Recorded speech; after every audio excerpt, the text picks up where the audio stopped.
Washington, Reuters, U.S. government officials are concerned that dual U.S. Mexico citizens may flee to the United States if the coronavirus outbreak in Mexico gets worse, putting more stress on U.S. hospitals, especially near the border, three officials familiar with the matter said. The worries, which have not been previously reported, come as hospitals in the San Diego area in Southern California have pressed the Trump administration to do more to limit the threat of the virus crossing into the United States. While senior U.S. Department of Homeland Security officials have expressed their concerns about dual nationals in daily departmental calls, there are no plans at present to bar entry to them or make other changes to border operations, according to a senior DHS official, who like others requested anonymity to discuss the matter. I don't think there is any interest in telling American citizens that they can't come in, the official said.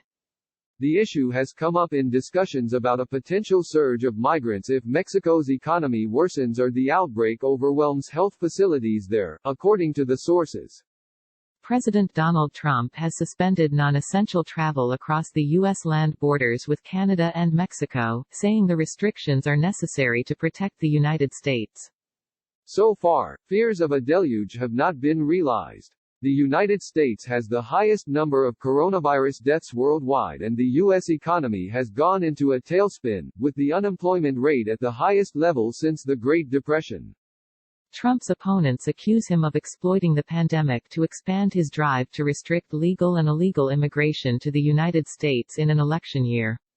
Leon Rodriguez, a former director of U.S. Citizenship and Immigration Services under President Barack Obama, said that any move to prevent U.S. citizens from entering the country would raise serious constitutional issues, a sentiment echoed by several experts.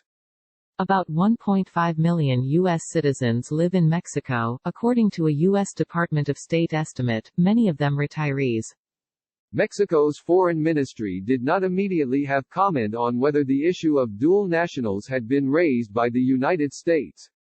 The DHS did not respond to a request for comment. Carlos González Gutiérrez, the Mexican consul general in San Diego, said some public officials in the United States mischaracterize the situation at the border with regards to the foreign-born population for short-term, electoral purposes. In the Trump administration discussions, U.S. officials have detailed several scenarios that could trigger a flood of people trying to cross the southern border. One could be an improvement in the U.S. economy as Mexico confronts worsening economic fallout from the pandemic and the collapse of world oil prices, according to two U.S. officials.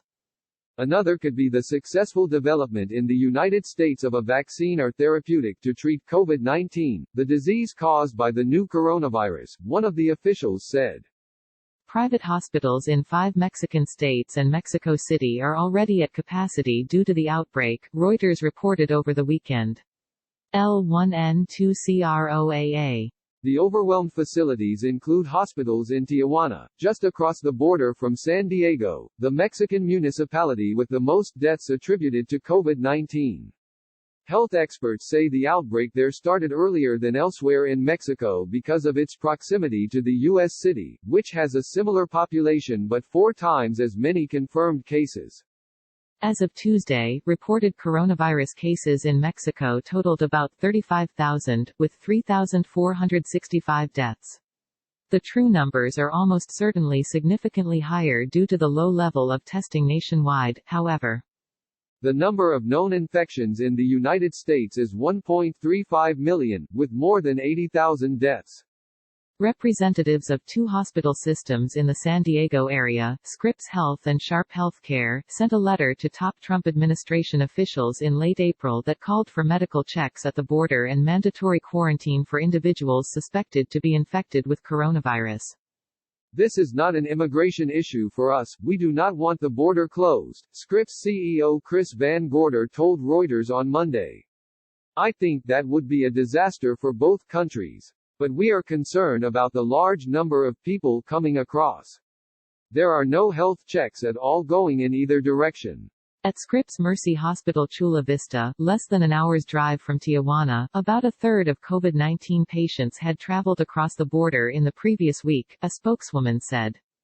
Gil Kerlikowske, who headed U.S. Customs and Border Protection for 3 years during the Obama administration, said that the United States should be proactively assisting Mexico's response to the health crisis as a border control measure. If people are being treated better in Mexico, it is to our benefit, as well, he said.